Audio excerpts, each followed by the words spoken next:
let's start with some pros and cons. Pros: a call debit spread is lower cost than buying an outright call. A call debit spread has lower volatility than an outright call, and a call debit spread is easier to manage than an outright call. And I'll talk about, I'll at least try and prove that those things are true a little bit later on. On the con side, right? Because in any structure, there's going to be pros and cons. So on the con side, call debit spread has a limited max profit compared to an outright call, which theoretically does not have a max profit. The call debit spread has less impact from Vega, and the call debit spread also has twice as many fees because it's two legs compared to one single leg, like an outright call. And I heard a really good quote from Ewan Sinclair that that transaction fees and commissions have an infinitely negative Sharpe. So you should take those pretty seriously, right? Like that's money you cannot get back no matter what. And so just at least being aware of your commissions and fees is something worth considering. And it is definitely worth considering that you have twice as many transaction costs to put a trade like this on compared to a single leg outright call. Our first pro is that a call debit spread is lower cost than an outright call. And this one is pretty trivially easy, right? To buy a 205 call, you'd have had to pay $1.35. For this 205 210 call debit spread, you only paid 85 cents. So you paid a little bit more than half the price of the outright call. And the reason it's a little bit less expensive is because you're selling an option. You're selling an option, not just buying an option. You're selling an option against the one you're buying. Okay. I also asserted that these are lower volatility than buying a call outright.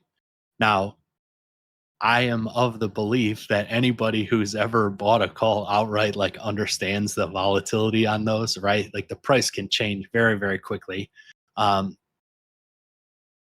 If you could imagine where you're also short a further out of the money call, you can imagine that this dampens the price volatility. But it also dampens the implied volatility in Vega impacts, and we're going to talk about that in another lecture, right? We'll talk about that in part 2, where we get a little bit more in depth on the volatility profile of a call debit spread and why it is mathematically less volatile than buying an outright call. So I don't necessarily have the time to outright prove this one here, but my assumption is that for those who have bought calls before and have seen some pretty wild P&L fluctuations, you just kind of have an intuition that, oh, hey, if I sold a further out of the money call, then that would probably dampen both the lows and the highs. Okay, so my next pro. A call debit spread is easier to manage than an outright call. So you're gonna have to bear with me on this one. When you buy an outright call and the trade moves in your favor, all of a sudden you have a bit of a predicament, right? Because you don't know, you have infinite upside, right? It could just keep going.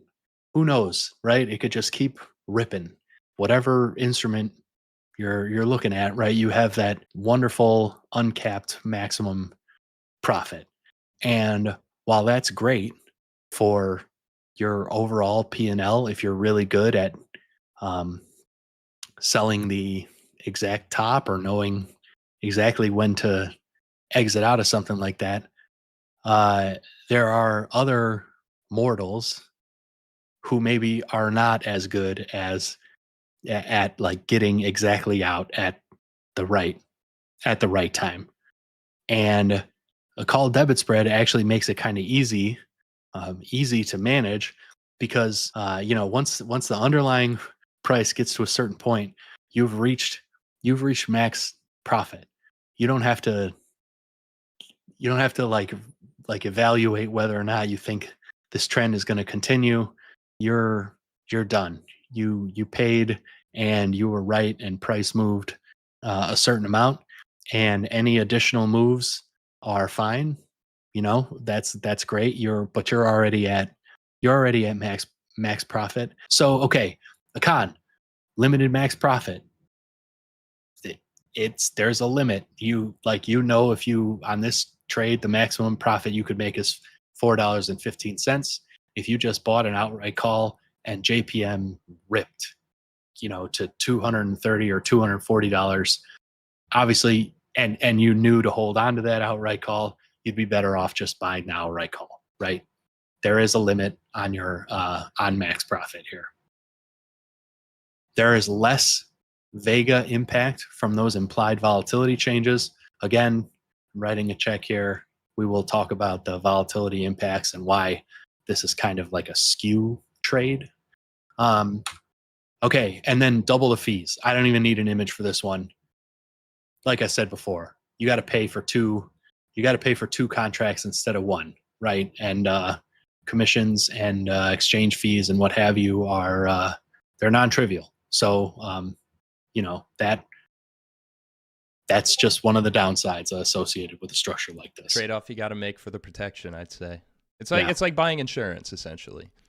Yeah, in a way, that is not a that's not a horrible way to look at it, right? You're like you're damping down some of that volatility associated with an option contract.